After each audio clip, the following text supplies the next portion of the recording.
Assalamualaikum murid-murid. Apa khabar semua? Semua sihat? Hari ini kita akan belajar tentang tajuk Perkenankan Doaku. Kita akan belajar tentang doa untuk bidang adab. Tapi kan murid-murid, apa tu maksud doa? Murid-murid tahu tak apa tu maksud doa? Jadi, kalau murid-murid tak tahu, kita akan tengok. Doa membawa maksud perbuatan hamba memohon sesuatu kepada Allah. Maksudnya, doa ialah apa-apa sahaja yang hamba lakukan. Hamba tu kita lah murid-murid. Kita kan sebagai manusia, kita memohon sesuatu kepada Allah. Tak kisah kita nak minta kereta kebal lah. Kita nak minta kapal terbang. Apa-apa saja yang kita nak dalam dunia ni, kita minta kepada Allah. Itulah dipanggil sebagai doa. Tapi kan, kenapa kita kena berdoa kepada Allah?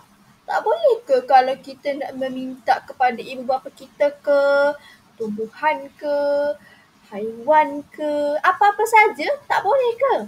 Tak boleh, murid-murid. Kita kena berdoa kepada Allah sahaja. Kerana Allah adalah Tuhan kita. Jadi, kita memang disuruh untuk berdoa hanya kepada Allah. Dan ada sebab dia kenapa Allah suruh kita berdoa dan meminta kepadanya. Tapi Allah dah turunkan satu potongan ayat khas tau untuk yang memerintahkan supaya kita ni berdoa. Apa-apa yang kita nak, kita minta dekat Allah. Apa ayatnya? Iaitu, saya baca dulu. A'udzu billahi minasyaitonir rajim. Wa qala rabbukum ud'uni astajib lakum. Lagi sekali. Wa qala rabbukum ud'uni astajib lakum. Lagi sekali, last sekali. Wa qala rabbukum ud'uni astajib lakum. Yang bermaksud, Tuhanmu telah berkata, Allah ni telah berkata, berdoalah kepadaku, iaitu berdoalah kepada Allah. Nescaya aku perkenankan.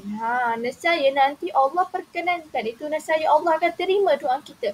Kalau kita mintalah kepada Allah supaya Allah terima. Kalau kita tak minta, macam mana Allah nak terimakan doa kita? Jadi, apa-apa yang kita nak dalam dunia ni, apa yang kita nak dalam dunia ni ke, nanti akhirat ke, kita dah masuk syurga nanti ke, kita berdoa kepada Allah. Macam tu. Boleh?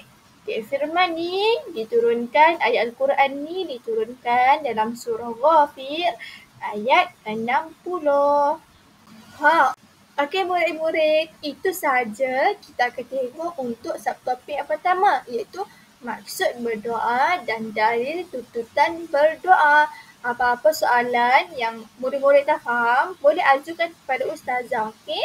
Itu sahaja. Terima kasih. Assalamualaikum. Okey.